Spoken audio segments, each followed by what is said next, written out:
Good morning students. आज का हमारा टॉपिक है vulcanization of rubber. Students, natural rubbers में कई सारे ड्रॉबैक्स होते हैं, जैसे कि उनकी टेंसाइल स्ट्रेंथ जो है वो काफी कम होती है, काफी वीक होती है नेचुरल रबर। अगर हम उसका टेम्परेचर के साथ में रिएक्शन देखें तो वो बहुत कम टेम्परेचर की रेंज में बिलोंग करती है। टेम्परेचर कम होता है तो बहुत ज्यादा हार्ड हो जाती है, टेम्परेचर बढ़ता है तो बहुत ज्यादा सॉफ्ट हो जाती है। तो इस तरह से बहुत सारी कमियां होती हैं जो कि नेचुरल रबर में होती हैं। तो उन कमियों को दूर करने के लिए एक प्रोसेस की जाती है, जिस प्रोसेस को बोला जाता है वल्केनाइजेशन ऑफ रबर। तो वल्केनाइजेशन ऑफ रबर में क्या होता है कि रॉ रबर को हम हीट करते हैं लगभग 100 to 140 डिग्री सेल्सियस, जैसा कि लिखा हुआ है सल्फर के साथ। मतलब वल्केनाइजेशन की प्रोसेस में हम रबर में सल्फर को ऐड करते हैं। ठीक है, जब हम रबर में सल्फर को ऐड करते हैं तब क्या होता है, सल्फर कंबाइन होता है केमिकली, जहां पर रबर की डिफरेंट स्ट्रिंग्स में डबल बॉन्ड्स प्रेजेंट होते हैं। यहाँ पर हम देख सकते हैं कि सेकेंड एंड थर्ड पोजीशन पर डबल बॉन्ड प्रेजेंट है, तो इस पोजीशन पर ही सल्फर ऐड होता है।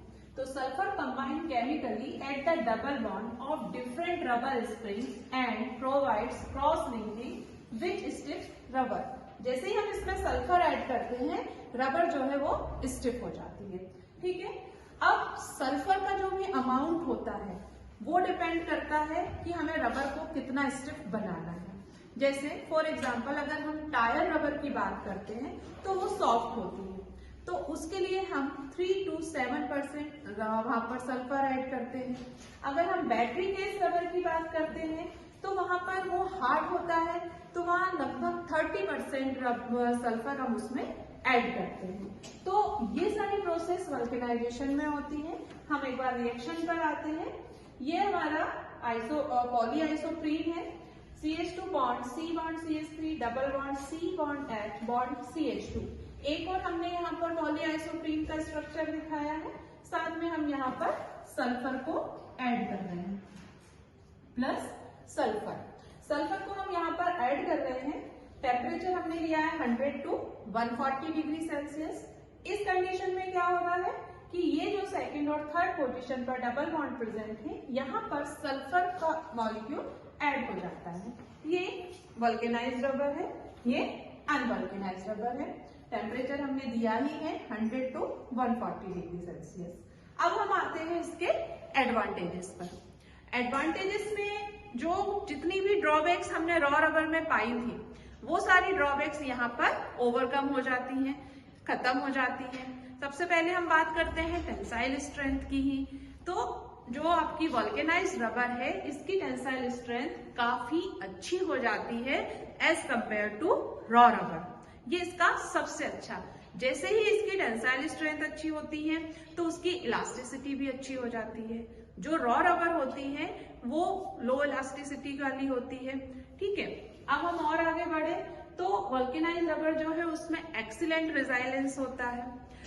रेजिलेंस का मतलब है कि अगर हम रबर को खींचते हैं तो उसका जो डिफॉर्म्ड होती है वो वापस से, जब हम उसको खींचना बंद करते हैं तो वापस वो अपने ओरिजिनल शेप में आ जाती है। तो ये चीज वल्केनाइज्ड रबर की एक्सीलेंट होती है। आगे हम बात करें टेम्परेचर रेंज की। जैसा कि मैंने बताया कि नेचुरल रबर जो होती है वो 10 to 60 डिग्री सेल्सियस पर ही अच्छे से वर्क दे सकती है हमको, पर वल्केनाइज्ड रबर की अगर हम बात करते हैं तो ये -40 डिग्री सेल्सियस से लेकर के 100 डिग्री सेल्सियस तक ये इसका जो वर्किंग होता है, इसकी जो इलास्टिसिटी होती है और इसका जो बिहेवियर होता है वो काफी अच्छा होता है। जबकि नेचुरल रबर कम टेम्परेचर पर बहुत हार्ड हो जाती है और हाई टेम्परेचर पर बहुत ज्यादा सॉफ्ट हो जाती है। फिर और भी कई सारी चीजें हैं कि अगर नेचुरल रबर जो है उसमें बहुत ऑक्सीडेशन होता है, बहुत जल्दी ऑक्सीडेशन हो जाता है, वो मॉइस्चर रेजिस्टेंस नहीं होती है। परंतु जो वल्केनाइज्ड रबर है उसमें मॉइस्चर, ऑक्सीडेशन एंड एब्रेजन, इसके लिए ये बेटर रेजिस्टेंस होता है। तो ये सारी जो खूबियां होती हैं वो वल्केनाइज्ड रबर में होती है। तो सिंपली हम कह सकते हैं कि जैसे कि गोल्ड होता है, हम लोग प्योर गोल्ड को यूज नहीं करते, हम प्योर गोल्ड में कुछ कॉपर है, सिल्वर है, इस तरह से कुछ भी इम्प्योरिटीज उसमें मिक्स करते हैं उसकी स्ट्रेंथ को बढ़ाने के लिए।